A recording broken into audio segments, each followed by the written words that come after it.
Kamaru Usman versus Colby Covington 2. We are finally here. This fight has finally been made. So let's do like a backstory thing again. Kamaru Usman versus Colby Covington 1 happened on UFC 245. So at that time there was like the welterweight division was just on fire. Right now it's pretty good as well. But at that time it was just we had the rise of the Jorge Masvidal again, who is one of my favorite fighters by the way. So basically, Jorge Masvidal has this big, tremendous rise, and he, instead of fighting for the title, which he should have after he knocked out Ben Askren and Darren Till, both spectacular knockouts by the way, he fought Nate Diaz and then beat him. And then after that, the next pay-per-view was Usman vs Covington 2, Covington 1. Because Colby Covington was the interim champion after beating Robbie Lawler, and he at one point was about to be cut from the UFC, which is crazy to think because he's one of the best welterweights right now. And he was about to get cut, and he changed his whole persona. He became this bad guy character, and now the UFC obviously can't just cut him. So yeah, he won more fights. He became the interim champ.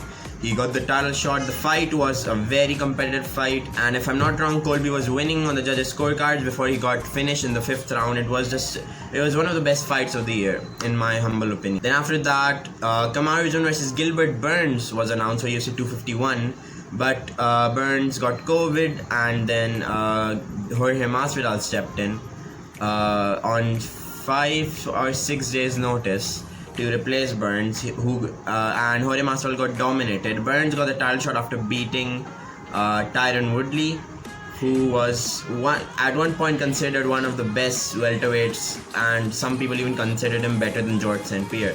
I know this story is going like a million different ways, but I love talking about it. I don't know why, so I'm just gonna do it for you guys because I don't care. I'm just gonna do what I want to, and I hope you enjoyed, obviously. But yeah, why am I just being stupid?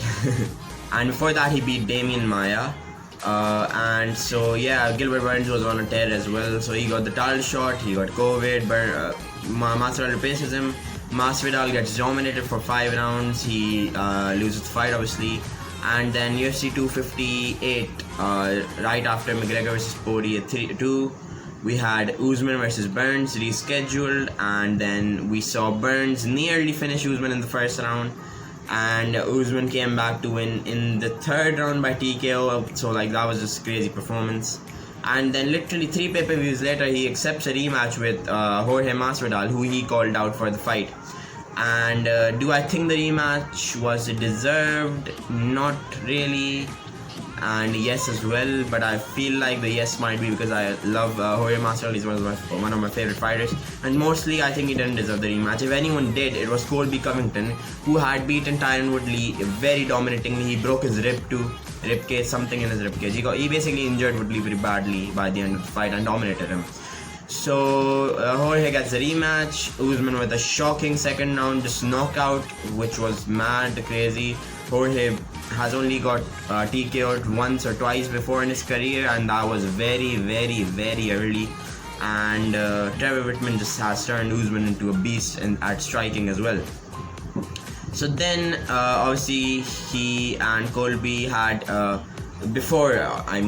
and Colby had a little bit of a heated session after Colby beat Woodley, so that was crazy.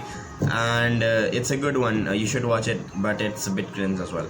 So then Colby vs Usman is in the talks. There's also Nick Diaz vs Usman. For some reason, there was one point I believe it was in the talks, but then Nick Diaz, we saw what happened to him at UFC 265 or 266, basically 266, yeah. And at another point it was Usman versus Nate Diaz. I feel that was like in the talks as well, because of Nate versus Leon Edwards, and Leon Edwards was also in talks, but like it wasn't like these are all just rumors. They might have been in talks, they might not have been. Then Usman versus Colby gets confirmed finally for UFC 268, and now we're at this point where we're gonna watch this fight. And an interesting fact which most people already know, but the only guy to beat Kamaru Usman, Colby Covington, has beaten that guy, and the only guy to beat Colby besides Usman has beaten that guy. So this is like, it's just, these are 2 of the top welterweights right now. Obviously, that's my opinion. Probably someone thinks Leon Edwards, but I disagree a bit. Like, I don't know. He's a good fighter as well, not that. And you can't consider Gilbert Burns there, you can't consider Masvidal there. I think these two are the best welterweights, and they're in the prime. We're gonna see a crazy ass fight. The first fight was a completely standard fight, no wrestling at all. I feel like Usman is gonna mix in wrestling when Colby catches him with a few good shots in the first round. So yeah, I'm starting the breakdown now. So I think he's gonna mix in the wrestling. I think Colby's gonna catch him with a few good shots early. Colby's a good at striking, you know, a bit underrated there. But I think it'll be a close first round. Usman will take Colby down once. They'll have a stand-up affair. I think you can probably edge it towards Usman. The second round is where I think Usman will drop Colby. Yes, I think he drops Colby, he hurts him badly, but Colby recovers and tries to take him down probably, or just covers up and then slowly recovers from that. And I think Usman wins this round as well. The third round, I think Colby wins this one by outclassing Usman on the feet. I think it goes into the fourth, where Usman will catch him with a few big shots again, but I think nothing really major will happen there again. I think Colby will withstand the shots. We go into the fifth. Colby will get caught again and again with big shots, but I think he recovers and manages to stay within the fight. I think at the end maybe Usman mixes in a takedown just to finish strong, and that's it. The fight ends. I think Kamaru Usman wins by unanimous decision. Preferably, I'd say 49-46 to 48 or 48-47 will be the scores. Preferably, did that make sense? I don't know. So yeah, that's my prediction for this fight. I'm really hyped up for this fight. This is crazy fight, you know, and it's perfect way to end the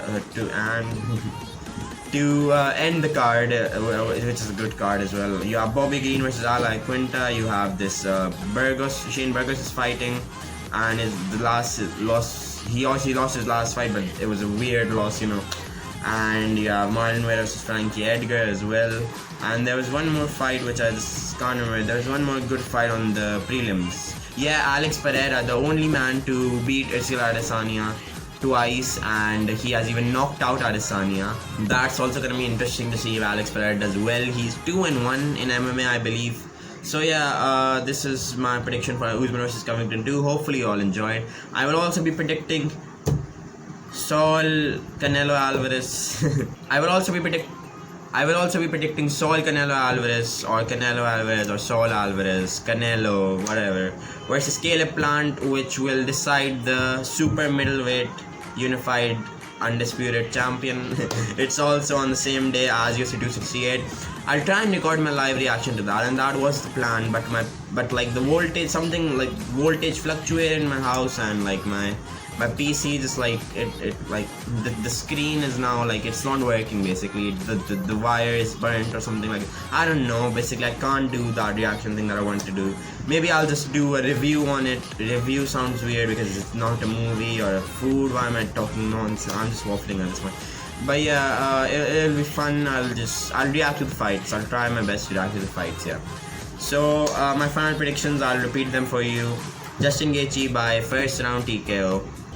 Rose Namajunas by second round TKO, and Kamaru Usman by unanimous decision. I think after this fight, most people will consider Usman better than GSP. Like, that's what I believe. And in my personal opinion, I don't think we'll ever see GSP versus Usman, because I think GSP knows that he can't beat Usman. Like, just the fact that he did kind of cherry pick Michael Bisping. Let's be honest here. He did kind of do that, moved up the weight class. Michael Bisping is one of my favorite fighters. I'm not saying he's an easy fight, but was he an easier fight than Tyron Woodley at that time? Yes. So that I think this GSP will just never fight Usman. That's my humble opinion. I love GSP as well, no hate. Thanks for watching, like, subscribe, all that stuff, and peace. No, not peace. What? I just said the wrong. Like, subscribe, all that stuff, and goodbye.